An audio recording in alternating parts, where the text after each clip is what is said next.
David therefore departed thence, and escaped to the cave Adullam. And when his brethren and all his father's house heard it, they went down thither to him. And every one that was in distress, and every one that was in debt, and every one that was discontented, gathered themselves unto him. And he became a captain over them. And there were with him about 400 men. And David went thence to Mizpeh of Moab. And he said unto the king of Moab, Let my father and my mother, I pray thee, come forth, and be with you, till I know what God will do for me. And he brought them before the king of Moab. And they dwelt with him all the while that David was in the hold. And the prophet Gad said unto David, Abide not in the hold, depart, and get thee into the land of Judah. Then David departed, and came into the forest of Hareth.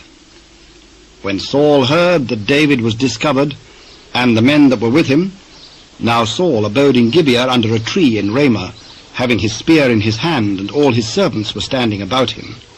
Then said Saul unto his servants that stood about him, Hear now, ye Benjamites, will the son of Jesse give every one of you fields and vineyards, and make you all captains of thousands and captains of hundreds, that all of you have conspired against me, and there is none that showeth me that my son hath made a league with the son of Jesse, and there is none of you that is sorry for me, or showeth unto me that my son hath stirred up my servant against me, to lie in wait, as at this day? Then answered Doeg the Edomite, which was set over the servants of Saul, and said, I saw the son of Jesse coming to Nob, to Ahimelech, the son of Ahitub, and he inquired of the Lord for him, and gave him victuals, and gave him the sword of Goliath the Philistine. Then the king sent to call Ahimelech the priest, the son of Ahitub, and all his father's house, the priests that were in Nob. And they came all of them to the king. And Saul said, Hear now, thou son of Ahitub. Here I am, my lord.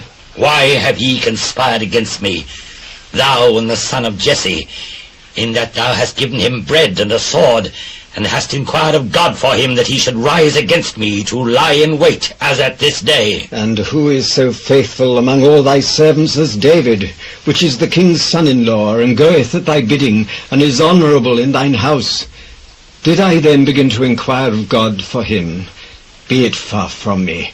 Let not the king impute anything unto his servant, nor to all the house of my father, for he knew nothing of all this, less or more.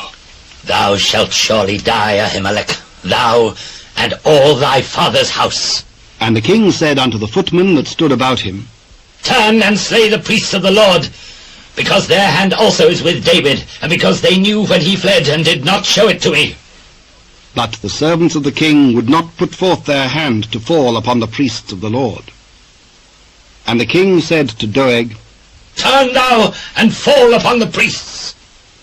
And Doeg the Edomite turned, and he fell upon the priests, and slew on that day 75 persons that did wear a linen ephod. And Nob, the city of the priests, smote he with the edge of the sword, both men and women, children and sucklings, and oxen and asses and sheep, with the edge of the sword. And one of the sons of Ahimelech, the son of Ahitub, named Abiathar, escaped and fled after David. And Abiathar showed David that Saul had slain the Lord's priests.